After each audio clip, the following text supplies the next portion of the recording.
Hi, everybody. We have a special guest. Today is Veterans Day, so we're pleased to have on the show our next guest. He attended the U.S. Military Academy at West Point, graduated from Stanford, and he lost both his legs while serving as an infantry officer in Afghanistan.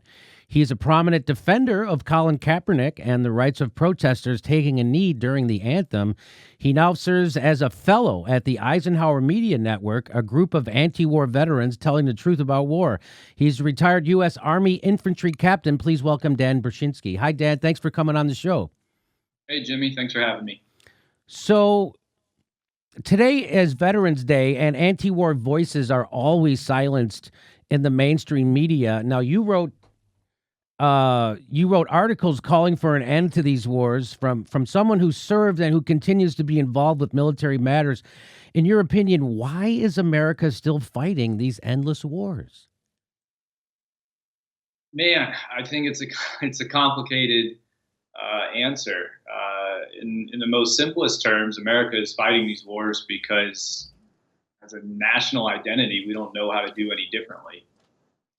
We go to war at the drop of a hat. We are pretty much the only country with combat forces forward deployed all around the globe. We're certainly the only country that flies armed drones, armed aircraft, manned or unmanned, over other people's airspace, and pretty regularly drops bombs and kills people. So why my war, Afghanistan? Why is it still going on?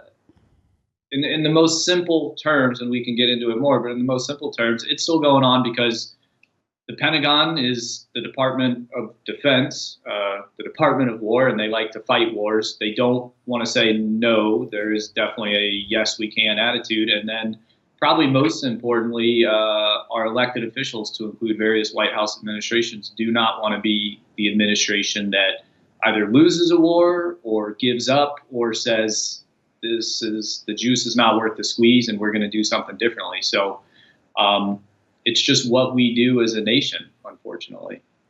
So tell us about your experience in Afghanistan. What were you told and what did you see? Yeah.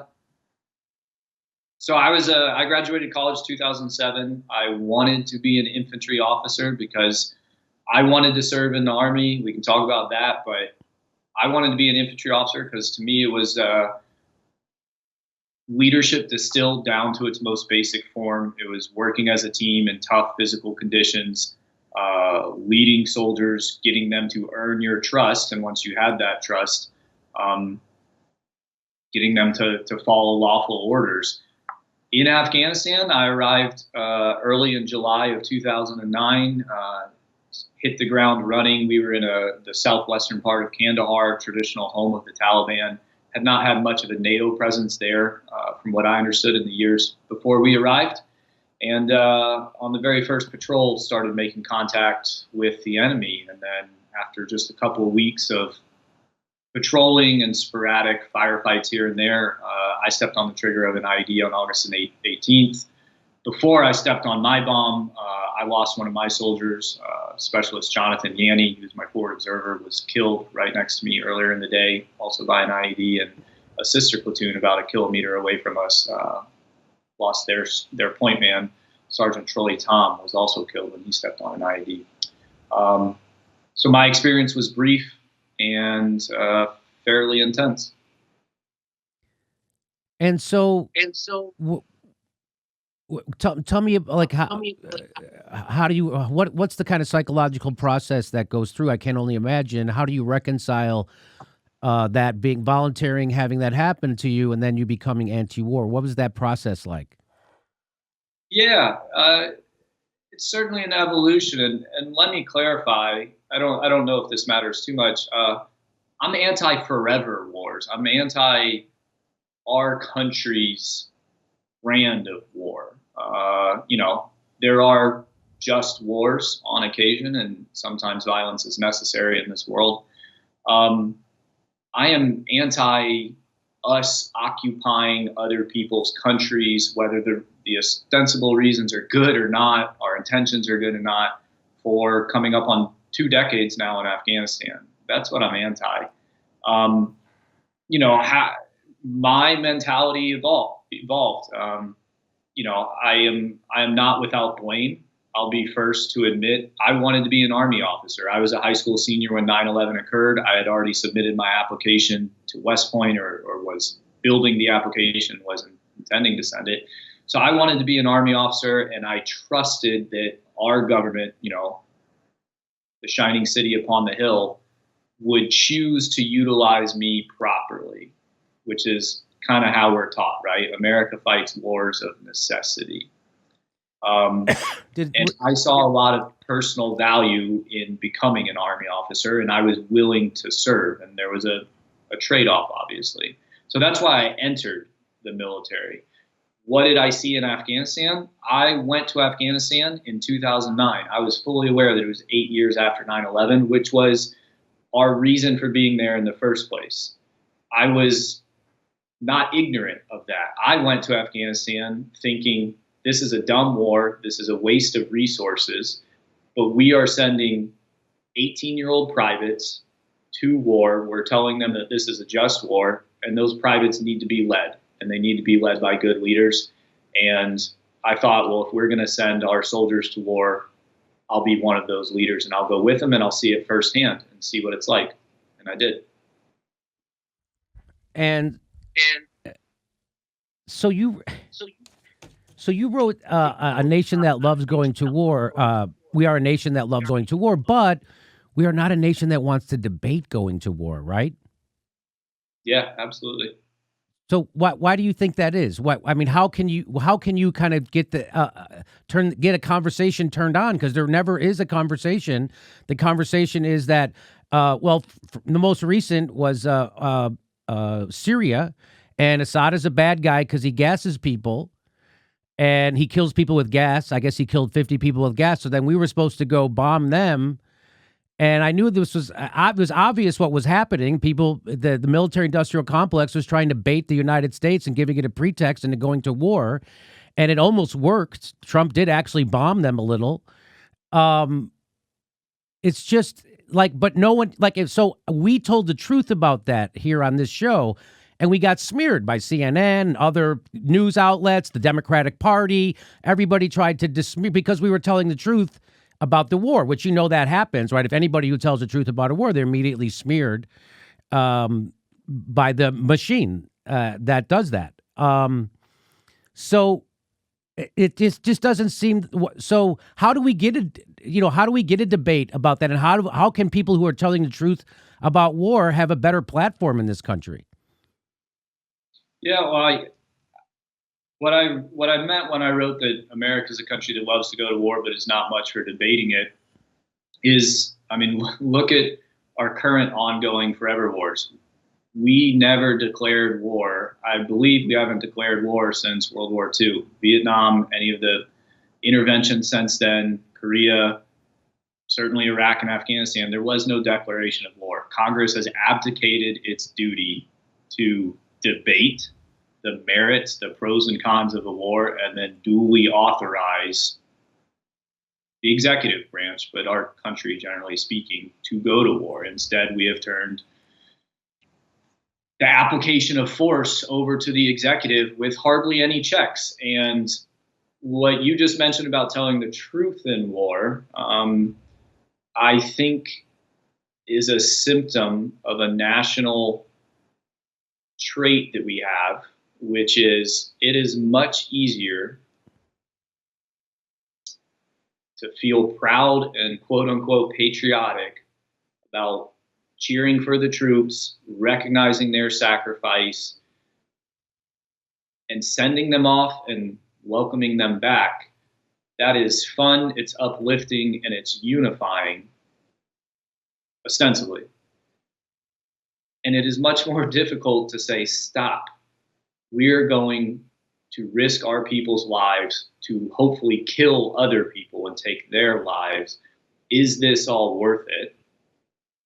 And that can be a very difficult philosophical, moral, financial discussion. And Americans don't like to do hard things. at the individual level we do, but we've built a system that is not introspective and will not stop and think before it acts. And so when you went to, so the Afghanistan papers have come out and it's been revealed that the war is a scam, just like Vietnam was a scam, just like every war is a scam. I can't think of a war that wasn't a scam since World War II. But that they don't even know what they're doing. They don't even know who the enemies are, but it doesn't matter. So none of that matters. And the reason why none of that matters and the war keeps going on and the administration after administration keeps lying to the American people about the Afghanistan war is because they're fully owned by the military-industrial complex and Wall Street. And that's why these wars keep happening. And because of the petrodollar and we're in bed with Saudi Arabia, which is why we're in Yemen. And so it's obvious that that's what all these wars, that's all they are about is military-industrial complex making money. We spend, they gave Trump an extra $132 billion a year to go do war, a guy who they say was a traitor to our country.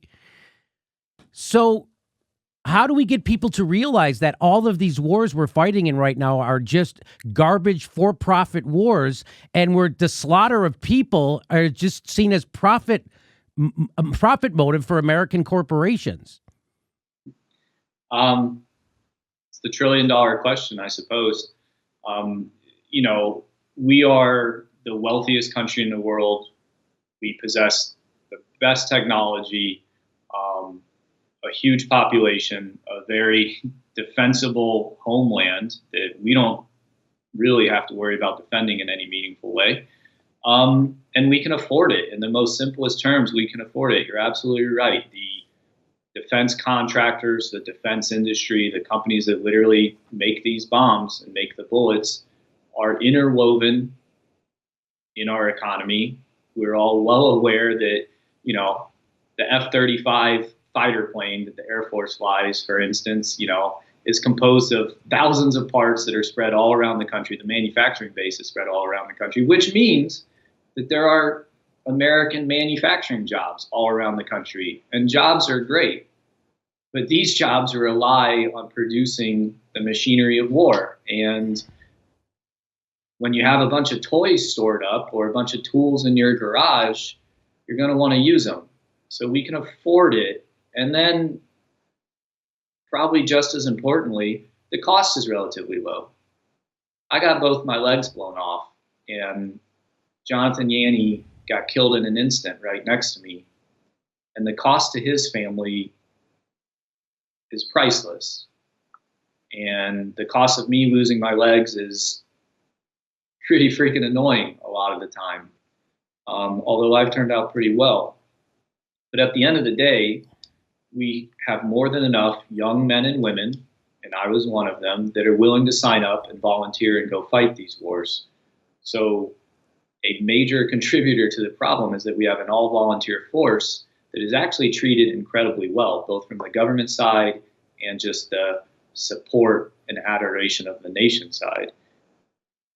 If everyone was drafted into these wars, we would see an end to them. The Vietnam War came to a stop not because we ran out of bombs, not because we had a change in our morality, not because American leadership got tired of bombing Vietnamese civilians and setting them on fire with napalm. The Vietnam War came to an end because American voters, American citizens, took to the street to protest, and they eventually won. They were right. And that got us out of Vietnam, and they protested because they were being drafted. No longer have a draft. Instead, we got young guys like me who are interested in the Army, and then you go to war. There's a lot of cool aspects about war, especially when you're fighting Taliban dudes in flip-flops with a rusty AK, and I have a radio on my back that can get me in touch with all kinds of ordnance. It's not a bad gig, and there's a lot of excitement to it. So that's why we go to war, and that's why we don't stop going to war. So right now, America just elected Joe Biden. He's a bona fide warmonger. He supported the wars in Iraq, Syria, Serbia, Libya, Yemen. When he was vice president, he helped turn Bush's 2 wars into 8 wars. And he's currently, right now, putting together a cabinet of military-industrial complex goons. It appears after Trump presidency, people on the left and right are going to go back to sleep, as we were fearing, and we still need to end these wars. How do we ignite an anti-war movement in this climate? Yeah, it's incredibly difficult. You want to know the first thought that comes to my mind is we need to not call it an anti-war movement. And I'm not saying that's right. But we have built up such a culture. The pendulum, the system worked in Vietnam. It worked far too slowly. We lost way too many lives, way too many resources. But the system worked when the American public rebelled against that war and spoke out against it. And then the military recognized, hey, this draft really isn't going to work. If it's not World War III level, we don't need that many people in uniform. We don't need a draft. Let's go all volunteer force. And there's something about that all volunteer force where the pendulum swung too far in the other direction. And now we have a culture that adores the military and uses them. And that could be fine, but wrapped up in that is this weird prohibition against anything that could incorrectly be conceived as anti-military. So I would say you start walking down the street and you read my speech, which was adapted into that foreign policy article that you've got on the screen behind you. You read it to them and they agree with it, because I've given that speech plenty of times and everyone agrees with me. But you go walk down the street and you say, hey, are you anti-war? And I bet, a bunch of Americans, 6, 7, 8 out of 10 are going to be like, I'm not some hippie. I'm not anti-war. I support the military. If you support the military, don't send me downrange to face white hot lead. I'll do it. I did it. But that's not the right way to support the military. We hold them in reserve until all resources have been exhausted, all diplomatic efforts have been exhausted, and then we use our military. But to get back to what you said, we've got this weird culture, man. It's wrapped up in machismo and 4th of July and fireworks and beer, and it goes deep. And you gotta couch the argument properly, and you gotta start speaking about it. And I don't know how we can get the country to be smarter about war. I know that what I'm doing by giving the speeches that I've given, by occasionally writing the articles that I have, by talking to you and your audience, I'm trying to initiate that conversation. And I'm hoping for a snowball effect. But that's where it starts. It starts with having the conversation, and it will take hold and it will be amplified when we have politicians who are willing to talk about it and can talk about it and win their office, win their races. And once they're in office, they talk about it because it's the right thing to do. And damned if you do, damned if you don't. Maybe they get voted out of office, but they have that conversation and they put it out there for Americans to hear. And in the long run, the correct argument will win. So what should we call it instead of calling it anti-war? Should we call it a peace movement, or what's a better name, do you think? Peace movement's too hippy dippy too. I know. How about if you support the troops, let's use them only as a last resort. I don't have a catchy phrase, unfortunately. I'll work on it. Okay. But it's that appeal to reason, So do you think that when a lot of people in America, or a big percentage of people hear I'm anti-war, they hear I'm anti-military? Is that what they hear? I think so. It's not fair. It's not correct. Okay. But yes. So, yeah, so I've met a bunch of veterans who they do reverse recruiting, right? And so which was really heartwarming to see. People have served, they see the lie of war, and they want to discourage other people from joining. And so you've identified the big problem is that it's an all voluntary military. And when they're and you know, of course, the war profiteers, they're good schemers, so they realize that if we got rid of the draft, we could have as many wars and keep this going for as long as we want, and that's exactly what they've done. And I remember there was some recruiters. There's some teenage kids who live across the street from me, and they got a new sports car, and they were out washing their car one day, and 3 military recruiters stopped and were trying to recruit them. Mm-hmm. And so I went over there and told them, you don't have to listen. Don't talk to these guys. You don't have to listen to them. They get fucking extra money if you go get killed. So don't listen to them. And so they didn't. And those guys got pissed off at me, you know, and I should have just taken my phone out and started recording. But what do you say to young people? Like, when you decided to join the military, when you were a young man, you were going to go to fight in the war, were there other people around you that like had read Smedley Butler's book or had knew about what was happening and then could have advised you? It's like, that's what I just don't understand is like, when people are joining, aren't there other people around who can tell them, no, look, we've been in this war for 20 years. This is bullshit. So what do you, just go ahead, take whatever you want to say to that. I think I'm going to surprise you a bit. I hope not. Couple of things there. I am not anti-military. Like I said before, I'm anti using our military stupidly. The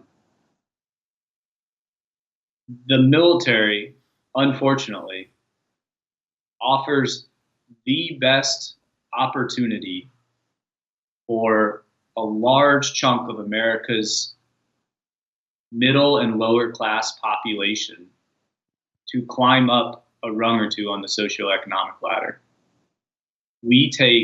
The military takes huge numbers of Americans from all across the country, all walks of life, the cliche inner city kid, the country bumpkin, the kid from a new immigrant family, sends them to boot camp, shaves their head, says none of your skin colors matter. The only color that matters is green. And we teach those kids how to work as a team, how to put others first. We teach them skills, hard science, technology, communication, medical skills. And we pay them and give them an incredible plethora of fringe benefits that you don't get in the private sector. And then when they get out after just 4 years, they've qualified for the GI Bill and they can go to school on the taxpayer's dime. And that is an incredible package of benefits. Now it comes with the risk of they lose their agency, they follow orders, and they may well be sent to an ill-advised war. And depending on their job in the wars that I was a part of, some of them will be at more risk than others. So I don't want to stop the recruiter from talking to America's kids and signing them up for the military. I want to talk to Congress people and stop them from signing our military up for stupid wars. And that's difficult to do. So you would encourage someone to join the military right now, or you would discourage someone? I have encouraged people to join the military right now. And sorry, go ahead. Like I said, the military offers some incredible opportunities. It comes with some serious risks. When I talk with an individual, I tell them about those risks and I tell them how you can mitigate those risks. I chose to be an infantry officer. I chose to jump out of airplanes. I chose to go to Ranger School. I wanted to see combat and I saw it. And that was my choice. And I realize how odd this may sound. And then I talk to some other kids and I say, you should join the military because you're right. You're not ready for college right now. It's not worth taking on tens of thousands of dollars of debt. No, you shouldn't stay in your crappy little hometown and work at Subway because you're never going to get out of that. Join the military. But join the radio branch. Learn some hard skills. Get out. Go to college for free. And then go work in IT. And there is nothing wrong with that. So it's complicated. While I'm having that conversation, I make it clear that, hey, if you're smart enough to join the military, you are still smart enough to understand that we are at war, that you can't ignore that. And so it's a choice. And right now, our citizens have a choice to join the military. They know the risks that come with it. I don't think it's fair to put the onus on an 18-year-old and say, you have to be the moral paradigm. You have to forego tremendous benefits in your own life to be a drop in the ocean of a nation that makes bad decisions. There's a lot fewer Congress people that could be convinced of how wrong they are than there are Americans who could benefit from joining the military. So that's how I see it. So I know what you say. It was your choice, right, to go to Afghanistan and take that risk. It wasn't the people in Afghanistan's choice. Do you know what I mean? They didn't choose to have you come with your radio on your back and your AK-47 and start killing people.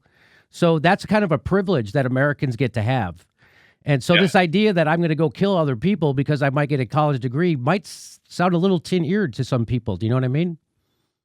Yeah, I can see that. I was fighting some pretty bad dudes in Afghanistan. The Taliban, just hear me out. The Taliban are fighting.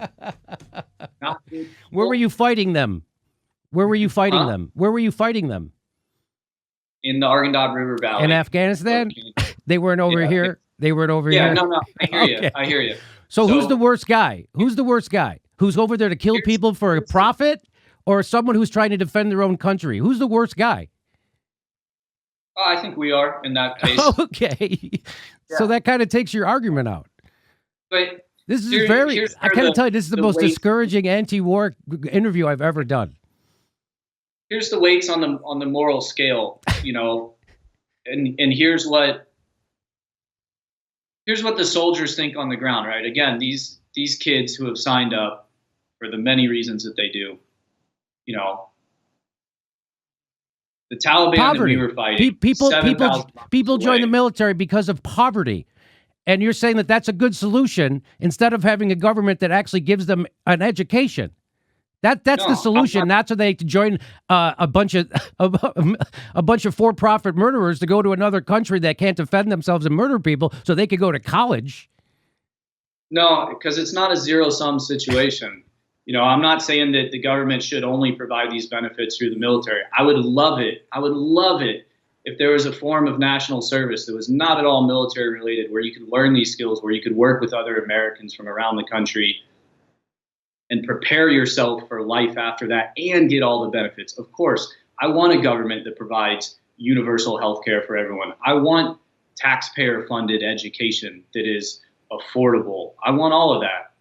The unfortunate truth is that our country doesn't provide that enough. The best way we do provide it is through the military. And at the individual level, these wars we fight, for a lot of soldiers, are appealing in a lot of ways that's wrapped up in the uber patriotic culture.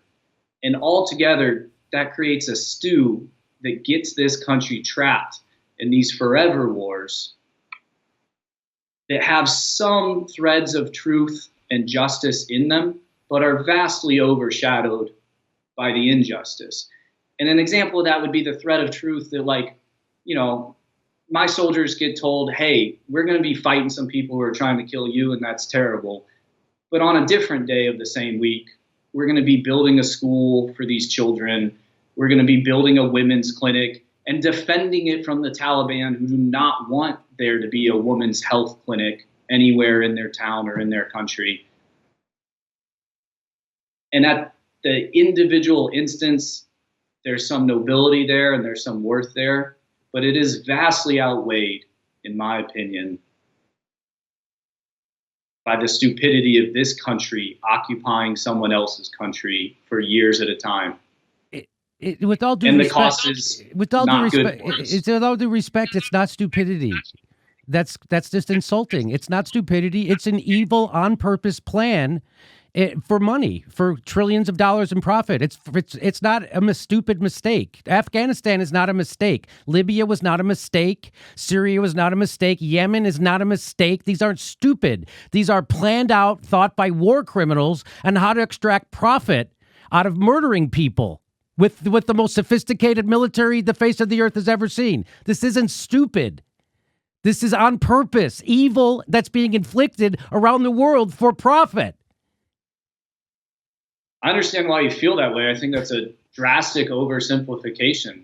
I think the military war planners who went into Afghanistan in October of 2001 in response to 9/11 for a justified purpose of attacking and destroying the capabilities of Al-Qaeda, which did conduct 9/11, and then turning that into an effort of nation building without sound strategy, without weighing the pros and cons, and without actually evaluating whether anything like that could be achievable, and clearly it is not achievable. That is ineptitude, and that is stupidity. Those That's not people, ineptitude. those war planners and those strategists, what I'm trying to say, Jimmy, is those people are not directly linked to the owners of Raytheon or the owners of Boeing. Thanks. And profit comes from war, but it is not a master conspiracy to draw us into these wars to line the pockets of some oligarchs. You're kidding me. No. Okay. Dan, we're going to disagree on this, but I appreciate, your I guess I don't call it an anti-war message, but we're going to disagree on this hard. So I appreciate your service, and I appreciate you taking time out to come on the show. Do you have any parting words you'd like to leave to people on this Veterans Day about the wars, about the crazy wars for profit that we're in right now? We're literally committing a genocide in Yemen right now. Yeah. Are you where? It's just, and Joe Biden's coming in, and he's going to go back into Syria. He's going to try and overthrow Venezuela, and they're going to use volunteer soldiers to do all this. So, whatever you'd like to leave our audience with, I would please do. Sure. Thanks. I tremendously appreciate your point of view and your voice, and I want there to be more voices like it. And I think our opinions overlap more than they differ. When people ask me, or they say on a day like today, what can we do to support veterans? My number one response is the simplest thing you can do is vote for politicians who analyze these wars, publicly discuss them, weigh the pros and cons, and are predisposed to using our military as a last resort. And there are far too few of those politicians. And the latest administrations in the White House, all the administrations that have ever been in the White House, are not composed of those kinds of politicians. So Americans have to be involved. They have to be interested. And we have to start this discussion, and we have to demand that our elected representatives have this discussion. We have to hold them to it, and we do that through the power of the vote. So that's what I say to people. It's going to be a long slog. Okay. Retired U.S. Army Captain Dan Pershinsky, I appreciate your time. And thanks for taking time, and please, and I appreciate your support of Colin Kaepernick. That takes a lot of guts to do that. So I know you're a man of principle, so I appreciate that. Thank you, Dan, very much. Hey, thank you, Jimmy. Hey, everybody, this is the part where I tell you where all our live shows are, but there aren't any. And then this is why I tell you to join our premium program and get extra content, but nobody's got a fucking job. So just enjoy the video.